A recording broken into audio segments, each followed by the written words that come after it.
పూలతో శరణాగతులతో ఏడు కొండల పైన చక్కగా గోవింద హరి గోవింద ఆపదముక్కుల గోవింద అనాథ రక్షక గోవింద గోవింద హరి గోవింద గోవింద హరి గోవింద.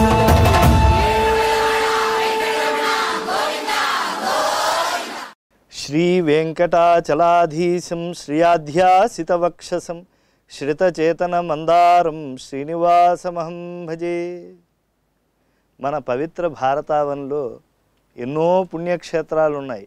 కొన్ని తీర్థమాహాత్మ్యాన్ని, కొన్ని క్షేత్రమాహాత్మ్యాన్ని, కొన్ని దైవమాహాత్మ్యాన్ని చెప్పేటువంటివి.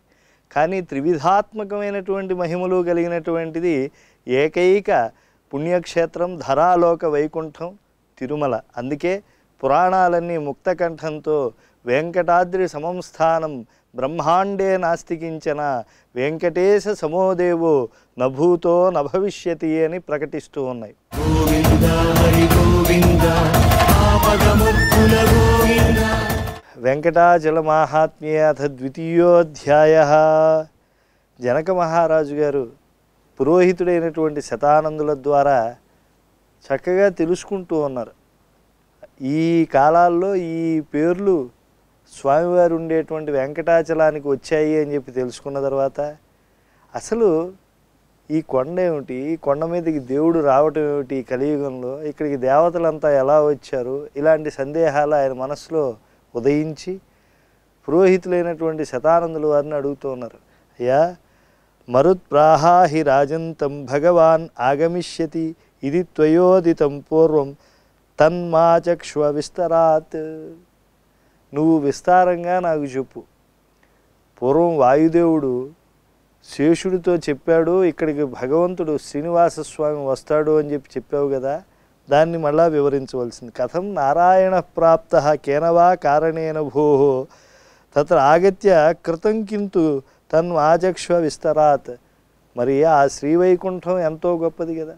ఐరమ్మదీయం, అశ్వత్థం, అపరాజితపురము, హిరణ్మయ భవనము మొదలైన పరమ ఆనంద ఆశ్చర్యకర స్థానాలతో విరాజిల్లేటువంటి శ్రీ వైకుంఠ విరక్తుడై స్వామి పుష్కరిణీ తీరంలోకి నారాయణుడు ఎందుకు వచ్చాడు? ఇక్కడికి వచ్చాక ఆయన చేసినటువంటి కార్యములు ఏమిటి? కథం వైకుంఠలోకస్తు త్యక్తవాన్ పురుషోత్తమ. అసలు ఆ వైకుంఠలోకాన్ని వదిలినటువంటి విధానం ఏమిటో చెప్పవలసింది. కథం వైకుంఠలోకస్తు త్యక్తవాన్ పురుషోత్తమ చరితం తస్య మాహాత్మ్యం తీర్థానాం పర్వతస్య చ. ఆయన యొక్క మాహాత్మ్యం చెప్పాలి, ఆ యొక్క కొండపైన ఉండేటువంటి తీర్థముల యొక్క మాహాత్మ్యం చెప్పాలి. అసలు ఆ కొండ యొక్క మాహాత్మ్యం ఏమిటో చెప్పవలసింది. వరాహరూపిణో విష్ణోహో, అక్కడ విష్ణువు వెంకటేశ్వరుడుగా ఉన్నాడు, వరాహరూపిగా ఉన్నాడు అని అన్నావు కదా. ఆ వరాహరూపిగా ఉండేటువంటి విష్ణోహో మాహాత్మ్యం వద విస్తరాత్. ముందు ఆ వరాహవదనుడైనటువంటి విష్ణువు యొక్క మాహాత్మ్యాన్ని కూడా విస్తారంగా చెప్పు. ఆకాశనామ్న చరితం, తర్వాత ఆకాశరాజు అని చెప్పి కన్యాదానం చేశాడే విష్ణువుకి, ఆయన గురించి కూడా నాకు విస్తరంగా చెప్పవలసింది. రాజ్ఞ తస్య మహాత్మనః, ఆ యొక్క ఆకాశరాజు యొక్క మహాత్మ్యం ఎంతటిదై ఉంటుంది. యస్య పుత్రీ రమాదేవి జామాతా చ జగత్పతి, సాక్షాత్తు రమాదేవి కూతురిగా లభించింది, అల్లుడు మహావిష్ణువు అయ్యాడు అని చెప్పి చెప్తూ ఉన్నవే. దేవానాంచ ఋషీణాంచ దేవతా స్త్రీణాంచ సమాగము, ఆ కొండకి వచ్చినటువంటి ఆ రమాదేవి శ్రీనివాసుడితో ఈ ఋషులు దేవతలు దేవతా స్త్రీలతో సమాగమం ఎలా జరగవలసి వచ్చింది, ఇదంతా నాకు చెప్పవలసింది అని ప్రార్థిస్తే అప్పుడు శతానందులు వారు ఆయన కోరికను మన్నించి చెబుతూ ఉన్నారు. పురాతు ఋషయ సర్వే కశ్యపాద్యాః మునీశ్వరాః సన్ముఖం జాహ్నవీతేరే సంతోషాచక్రిరే ద్విజాః. చాలా ఆనందంగా మునులందరూ కలిసి ఒక యజ్ఞాన్ని గంగానది తీరంలో చేయటానికి ప్రారంభించారయ్యా. ఈ కొండ మీద వెంకటేశ్వర స్వామి వారు ఎందుకు వచ్చారో చెప్పమని చెప్పి అడిగితే శతానందులు వారు దీనికి మూలభూతమైనటువంటి అంశాలను చెప్తూ ఉన్నారు. అయ్యా, పూర్వం గంగా నదీ తీరంలో ఒక యజ్ఞం జరిగింది. ఆ యజ్ఞంలో అనేక మంది ఋషులు బ్రాహ్మణులు అందరూ వచ్చి పాలు పంచుకున్నారు. తస్మిన్ కాలే మునిశ్రేష్ఠ నారదో మునిసత్తమ. ఉవాచ వచనం విప్రాన్ కిమర్థోయం క్రతుత్తమ. ఇలా యాగం ప్రారంభింపబడేటువంటి సమయంలోకి నారద మహర్షి గారు వచ్చారు. వారు వచ్చారు అని అంటే కథకు అందమైనటువంటి శ్రీకారం జరగటం అనేటువంటిది ఉద్యమింపబడింది అని గ్రహించాలి. ఎందుకంటే నారదులు వారు మరి రామాయణ రచన చేయమని చెప్పి వాల్మీకి మహర్షికి ఉపదేశించినటువంటి ఈ లోకంలో ఎవరైనా అనేక పుణ్యగుణాలతో ఉన్నారా అని అంటే ఉన్నారు అని చెప్పి ఆయన రామచంద్ర ప్రభువు మాధవుడే మానవుడే వచ్చాడు, ఆ పరుడే నరుడైనటువంటి చరిత్రను లోకంలో నీవు కావ్యంగా ఇవ్వు అని చెప్పారు. అలాగే వ్యాసులు వారు అనేక ధర్మాలతో మహాభారతాన్ని రచిస్తే ఆ రచించినటువంటి మహాభారతం లోకంలోకి వెళ్ళింది కదా అని ఆనందించగా అశాంతితో తిరుగుతూ ఉంటే ఆయన అన్ని ధర్మాలు చెప్పావు, కానీ విష్ణు కథలు ఏర్పడేట్లుగా చెప్పలేదు. కనుక నువ్వు అలా ధర్మాలను ప్రవచింపజేసినంత మాత్రాన జనులకు శాంతి ఎలా కలుగుతుంది? కనుక అందరికీ నువ్వు పూర్ణమైనటువంటి మనస్థితి భగవద్భక్తి ఇవ్వాలంటే భాగవత రచన చేయవలసింది అని చెప్పి ప్రబోధించాడు. కనుక నారం దదాతి ఇది నారద. నారం అంటే జ్ఞానము, దా ఇచ్చేటువంటి వాడు. కనుక జ్ఞానమును ఇచ్చేటువంటి వాడైనటువంటి ఆ నారదుడి ఆగమనం సకల శుభాలకి మూలం. అటువంటి నారద మహర్షి వీళ్ళందరూ యజ్ఞము ప్రారంభిస్తే గంగానదీ తీరం దగ్గరికి వచ్చి ఆయన అడిగాడు, అయ్యా కోవా భుంక్తే యజ్ఞఫలం, యజ్ఞాన్ని చేయాలని మీరు అనుకుంటున్నారు, బాగానే ఉంది, కానీ ఎవరు యజ్ఞఫల స్వీకర్త? కోవా ధ్యేయసురోత్తమ, ఈ దేవతలందరిలోకి శ్రేష్ఠుడిగా ఎవరిని అనుకోవాలి?